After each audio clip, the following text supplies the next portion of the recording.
Hi everyone, welcome back to my channel, She Sews Happiness. I'm Mary Ellen and I'm sequestered here just briefly in my sewing room to catch up with you and give you my latest Sunday sews. So yeah, 3 weeks in a row there's something happening here, and surprisingly enough there is some sewing happening. So you'll see finally in the background my mannequin has a new dress on, and I finally got around to wearing the copper black brocade Rita dress that I showed you a few weeks back. So I'll pop a picture in, maybe a couple of pictures, you never know, just to show you what that looks like. And I have to say, I am really happy with it, absolutely love it in fact. I feel so much more glamorous than I do when I'm in my everyday style clothes. And I think that's the one thing I've just so been missing recently, now that most of my vintage inspired handmade wardrobe just doesn't fit me anymore. I've got to that point where sadly the waistlines on those dresses just cannot accommodate the growing bump. So they've all been put away. But I've managed to fit my Rita dress so that I can still wear it and still feel a little bit glamorous if I'm going out for dinner. So yeah, I'm surprised it worked as well as it did, because I've only ever made this pattern in cottons, like cotton lawns. I've made it in double gauze, I've made it in poplins, I've made it in viscose, but nothing as sturdy and as structured as a brocade. And this is quite a heavy brocade, so it's perfect for these autumn winter evenings for going out. So yeah, I'm surprised. It worked all right. The one part I was worried about was this elasticated gathered neckline. I wasn't sure how that would sit, if it would sit at all. It sits absolutely no differently to any of the other versions I've made. I get that little bit of structure around the center, which God knows I'm really grateful for. And I've just done a gentle gather. I thought about pleats, but then I wondered, I'm trying to get less volume rather than more, so I just went for a very, very gentle gather just to give room for the baby, but to not puff out too much, I suppose, is what I'm trying to say. But yeah, I'm happy I got to wear it. I feel so much better. Now I have something dressy to wear, and yeah, you never know, might even see another of those, because all I'm going to have to do a few months down the line is pull in the side seams, and that'll still be as wearable as it is today. So yeah, that's that. So what I've actually been sewing this week then, you'll see on the mannequin there is a finished project.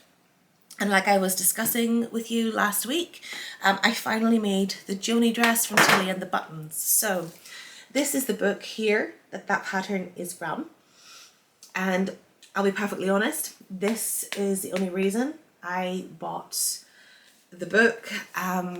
There weren't really any other patterns in there that did it for me. I mean, if you don't have the book, let me see.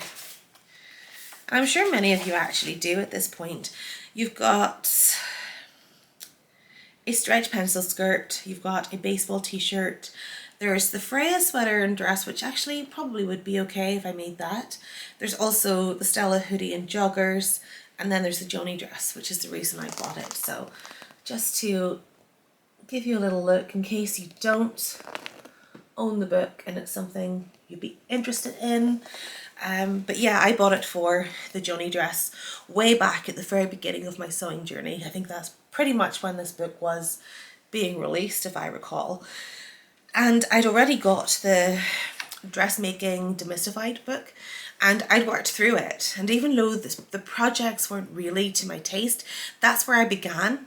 It was the first thing I did. I bought that, and I bought a couple of the Gertie books, and basically all the techniques and all the tips that I got in those books is everything I learned about sewing. And then I moved on to fitting with books such as the new Cashmereette. And yeah, I do tend to use books to learn. I know a lot of people use YouTube for learning things, but no, I just worked through projects, and that's how I picked up the skills to start with. So the Joni dress, so you can see it here and you can see it behind me, and I have worn it. So I put it on to take a couple of pictures so I could show you for reference. It looks totally different on my extending body than it does the mannequin at the moment, because those are not currently my measurements. And I miss those measurements. But you know, we'll get there again. So the Joni dress, it does say the showstopper dress may look complicated, but it's surprisingly simple to make. My only criticism of the Joni dress is that it is simple to make. It is in fact so simple to make, I think it's lazy. So the neckline, you can probably see it in the pictures, if not behind me. I'm not swung on it because it does tend to kind of shift to one side rather than stay central. And the line drawings, if you see here, the line drawings are a little bit different. So they kind of suggest that there's a twist here in the center, which to me would make more sense. It would be more symmetrical. It would sit better just across the boobs. I mean, it's fine. I just think it's too lazy. And I know it was aimed at beginner sewists and things like that, but even a couple of years ago I'd have been happier with a better finish and a little bit more work going into a better finish than I was with that. So I do think it's a wee bit lazy, and for that reason I probably won't make it again unless I can figure out a better way of doing that twist. The skirt part I actually really love. So it has the empire waist, which is great for maternity wear, so I can still just wear that and make no adjustments. However, in the book itself, you'll find that there are suggestions for sewing this for maternity, and the main suggestion is to add length to the front of the dress, which you can then just even out later on. I haven't bothered because, to be honest, I'm not even 5'1", so I'd say the length is all right for me. It's just above the knee as I am, so I think I was happy enough with that. But the skirt I did like because it's a gentle dip. It's also a half circle skirt, but rather than being a half circle skirt that comes directly from this empire waist, it kind of skims the body ever so slightly and then it starts to flare. So I find that is a little bit more flattering, I suppose, which is a word some people don't like to use, but it's a word that fits for me in this. I just think it's nicer to have that little bit of shaping before the skirt decides to flare out. It's also better for a windy day as well, I've discovered. So I get a lot of those here in Ireland. But yeah, it's a really, really simple pattern. And as I say, probably my only condemnation, because I was quite scathing whenever I was sewing it, is that it is that simple, and I wish there was a little bit more work going into that twist to make it a bit more sophisticated and a bit more, I don't know, a bit more elegant. It just doesn't feel elegant or look as elegant as it could because the symmetry just seems to be somewhat off. But there we are. Got it sewn up anyhow, and I'll absolutely get a lot of wear out of it, so I'm not going to complain too much. Apart from that, I've also finished off sewing some more of my tiny little projects that I was showing you last week. So I'll show you here. I now have this adorable little collection of things. So where I left off last week was, I'd already shown you all of these, so I'll put those back down. I finished off the 2 stitches baby grow that I had been making, and you can see now all of the little poppers and everything are in there. I just love the little neckline and I love these little bears. So this was a stuff France fabric, as was the one then that I've sewn up afterwards. So this week I got 3 more little things sewn up. Another little go that way around, the label's on there. Another little Poppy and Jazz strawberry sweatshirt. I've made this and the little elm tee in sizes 3 to 6 because there'll be a lot of stuff for the first couple of months anyhow. And you'll see I haven't actually got my poppers in there yet. I've been skiving a little bit and getting the poppers in. And I've also made another one of the little baby grows in this lovely fabric as well. And again, poppers are not in yet, being held together by pins, just so I remember which way out those facings go to keep it tidy. But yeah, there's something really satisfying about making those tiny little things They're really cute. They sew up quite quickly. Although the baby grows are not as quick as what you might expect. It's taken me quite a bit of time actually, because the facings are so tiny and everything has to be so particular. Or maybe that's just me. That's just me. So the other thing then that I have started working on is my coating. So that's what I was talking about last week. I was excited to start making this project. This is for the Jenny Stitches blog.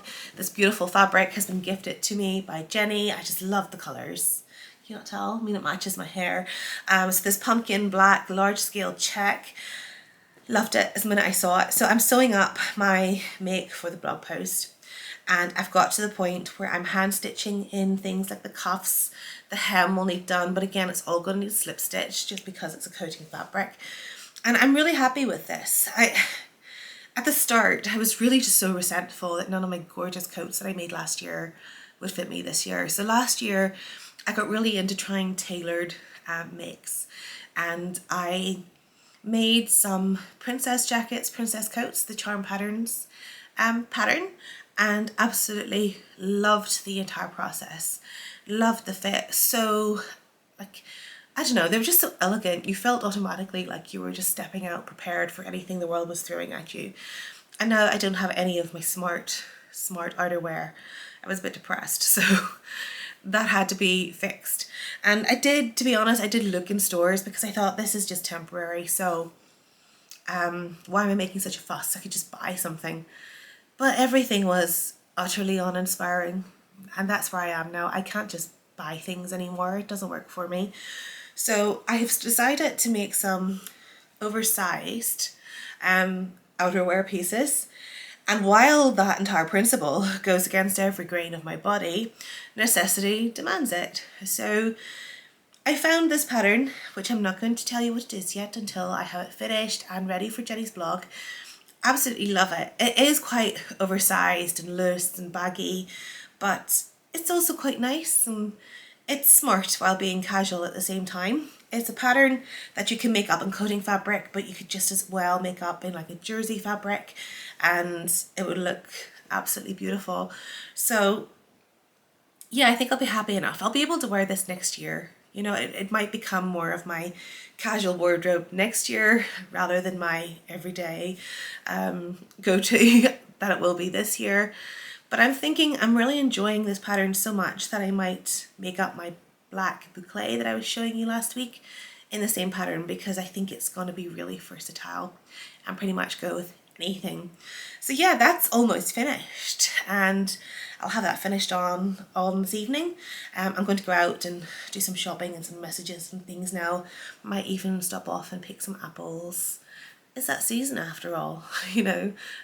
I start to bake, I come alive, as I was saying. That's why my sewing is going so well.